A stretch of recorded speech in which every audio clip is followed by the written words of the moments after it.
Good morning, 7:14 now. You know, E. coli is dangerous, and it's starting to plague some food supplies here in the U.S. and also in Europe. Latest outbreak in Germany, more than 30 people were killed, thousands were sickened. Here to tell us more about the hidden danger, give us some advice, Dr. David Katz of Yale University Prevention Research Center. Good morning. Good morning. I think the first thing, did they ever narrow down in Germany what sort of caused this? It looks that way, yeah. So really dozens have been killed, and it is still going on. And in fact, there's now an outbreak in Bordeaux, France, and there have been a few deaths there. And it's unclear whether it's an extension of the outbreak that originated in Germany or separate.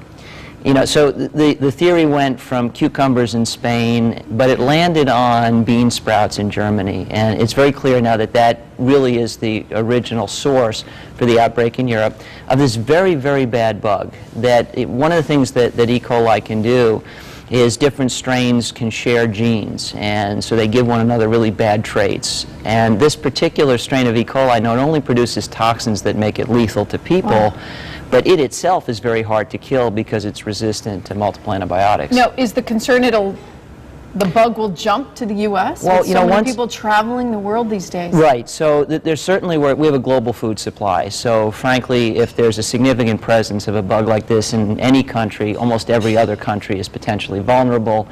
There isn't yet clear evidence of the bug here, although tourists that have been to Europe, a couple of those have been affected by this and brought it back with them. They've come back sick.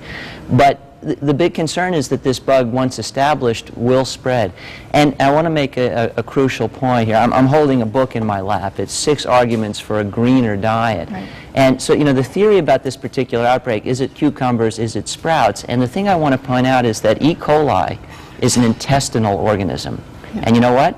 Neither sprouts nor cucumbers have intestines, right? Okay. So the plants really are innocent bystanders here. These bad bugs... The plants are getting a bad rap. Yeah, well, the bad bugs come from the intestines either of feed animals, like cows, right, or of people, and sometimes sewage is actually used as fertilizer, and then the plants get contaminated by that. So when we go shopping, we buy our produce, what's your best tip to avoid this happening? Yeah, so you know, the global strategy really is to eat greener. If we ate more plants, there would be much less use of antibiotics, much less mass production of feed animals, and much less risk of this kind of organism developing in the first place. Wash the produce. But when you buy produce, buy locally.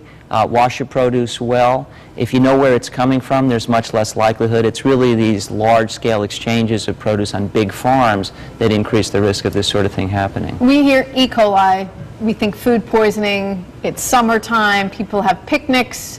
What's your best advice? You know, we always hear, don't really put the potato salad out in the sun, exactly. Yeah. Well, you know, warm temperatures do encourage bacteria to replicate. So absolutely keep food well cooled in the refrigerator. Once it's been out and exposed to the sun, you either eat it right away or you throw it out. Okay, and washing produce, and if food smells funny, don't eat it, I would think. You know, when you buy it, you know, like the meat, you know, meat too is Absolutely. Well, you know, food that should be cooked needs to be cooked well. Okay. Surface temperature of at least 160 degrees, and that tends to kill most of the bugs. Okay. Washing produce absolutely can help. Unfortunately, you can't wash off every last germ, so that's not a guarantee. We really do need to fix this at the source. We need better food policies. We need to eat greener. All right, that's the last piece of advice you get. Eat greener. For more information about this, log on to our website, WTNH.com, and click on the Good Morning Connecticut Weekend section. Thanks for being with us. My pleasure.